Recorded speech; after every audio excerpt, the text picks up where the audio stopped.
Thank you, Mr. Speaker. The Right Honorable Abbas Tajuddin, GCON Ian Zazo, the Speaker of the House of Nigerian People. I want to first of all thank you for this initiative.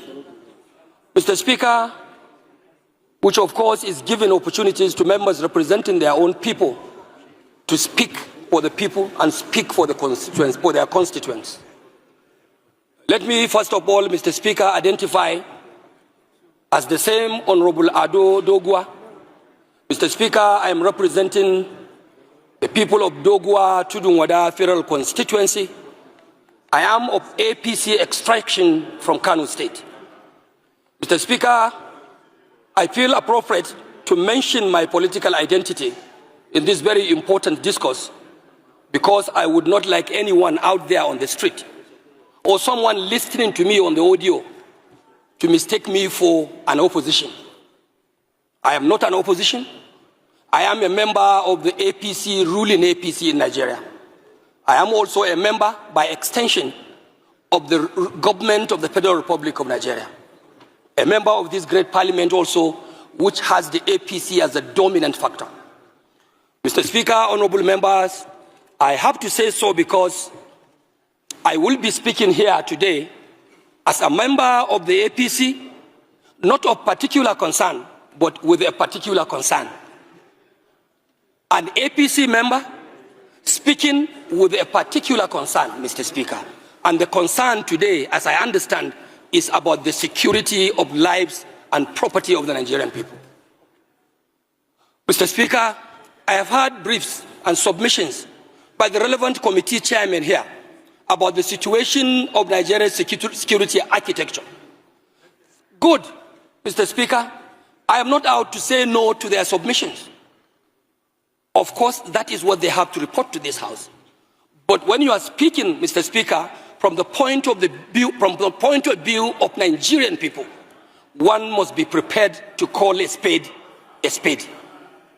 Mr. Speaker, I am therefore prepared to say that no matter what the government does, my government, led by Bola Ahmed Tinubu, the APC government, my party, and despite all the submissions of the efforts of all security agencies that were meant here through their respective chairmen, I want to say that yes, the government is doing its best.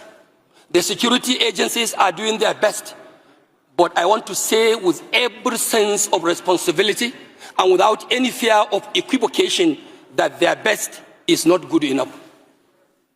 It is not good enough because the security situation in Nigeria today, Mr. Speaker, it is horrific.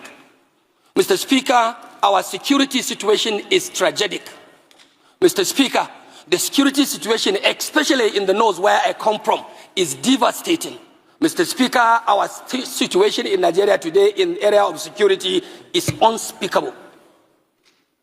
It's unspeakable because our people are left ravaged in serious tension, fear and desperation, all because we are lacking and reneging in our institutional and collective responsibility as a government.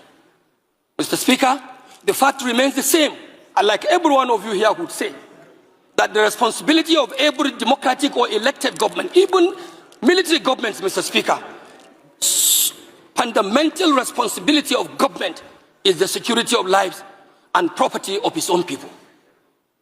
Mr. Speaker, what we have today is like a failed security. What we have today, in my opinion and in my views, Mr. Speaker, is like for me to quote in the words of the popular Bob Marley in his own song in those days in the 80s, when he was saying, war in the north, war in the west, war in the east, and war down south. Mr. Speaker, today, Nigeria is operating under a complete war against humanity. And this House must not only continue to chant slogans, move motions, take contributions from members. We must have to step up and rise up to the expectation of our own people. And that expectation must be beyond making pronouncement on the floor. Mr. Speaker, we have to step our institutional mandate. We have to step our institutional commitment and determination to protect the lives of the vulnerable people. Mr. Speaker, you rightly said in your remarks that you were in Kebbi State. As God may have it, Mr. Speaker, I went to Kebbi with you. I saw how the governor of Kebbi, who is the chief security officer of the state, speaking to the delegation of this honorable house in nostalgia, Mr. Speaker, with a very heavy heart. At a point, I would not miss to say, I will not be mistaken to say that I saw the governor weeping in the heart. This will be the same situation everywhere you go, in the south or in the north or in the east or down in the west. Mr. Speaker, our governors are not only overwhelmed, it's like they cannot even do it. The responsibility of security, Mr. Speaker, of course, by the constitutional provisions, it is a sole responsibility, more of a sole responsibility to the center.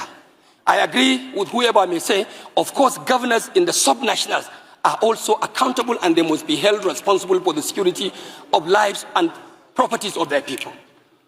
Mr. Speaker, I want to say that in virtually all of our constituencies, given the opportunity, everyone here can rise to tell you the account of what is happening. Mr. Speaker, it is not religious. Mr. Speaker, it is not even political. This fight and this menace of insecurity in Nigeria is something that does not have any identification of one's party or one's religion or one's tribe whatsoever.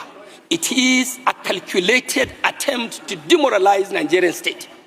And if care is not taken, Mr. Speaker, even for those of us who take politics more seriously, we'll have a very big question to answer at the end, because it is like this unnecessary insecurity going on. This is a high level of conspiracy targeting our political processes. As we are approaching 2027, Mr. Speaker, we will all be expected to have a peaceful conduct of our polls. How do you have that if our communities, local communities, are plunged into crisis, into banditry, into kidnappings in the churches, in the mosque, even down in the oil-producing area, which is our economic live wire? Production of oil, crude oil, is being unfortunately undermined by militia groups. So it is like a collective thing that we must put our hands on deck and call whoever is responsible, sir, to order. Order, order, and order. And this house must not take for granted that we are not part of the government. If the government is wanting, this institution of the legislature is a component of the government itself.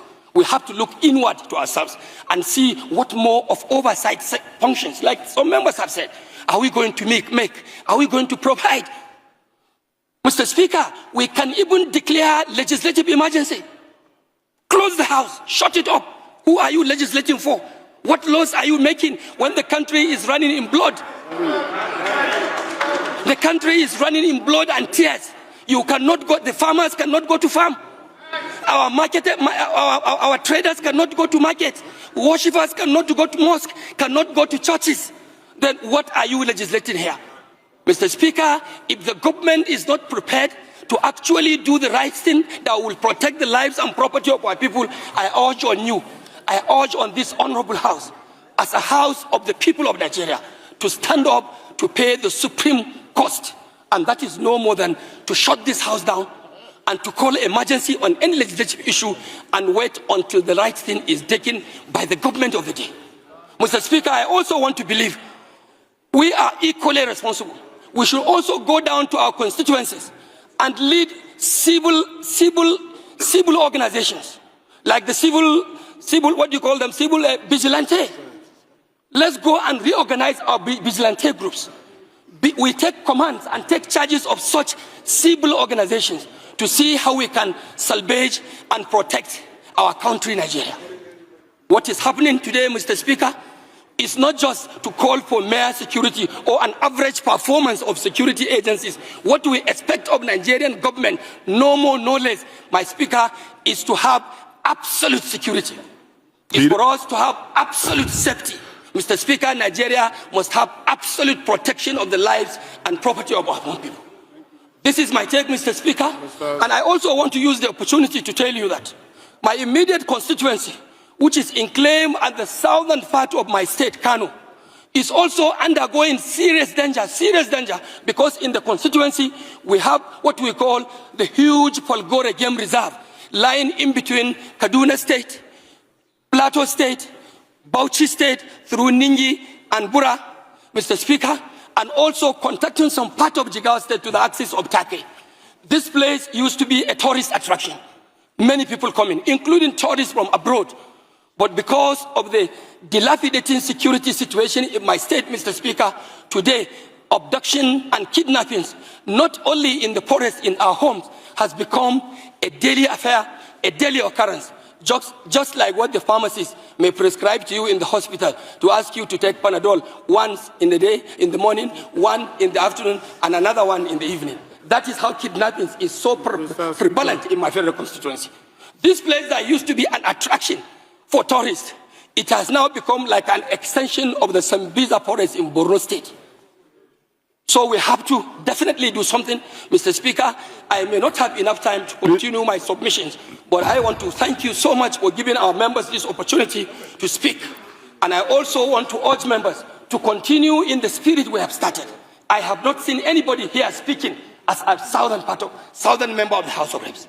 I have not seen anyone here speaking as a northern member of the House of Reps. I am the leader of the Northern Caucus, Northern Regional Caucus. I am also not speaking as a member representing the northern part of this country. The security challenges that we are facing is a colossal one, is a collective one that has to do with the Nigerian nation. And we must step up to that expectation and deal with this matter once and for all. Mr. Speaker, I want to thank you, and I want to thank honorable members for listening to me. And I also want to further tell you that I have not lost my hope in the renewed hope agenda. I'm still a proud member of the APC. No, we can see it from your cap. We know you are a strong believer. Mr. Speaker. Thank you so much. Point of order. We need to correct something. What's your point of order, DS? Yes, Mr. Speaker. Thank you for the audience, the permission to address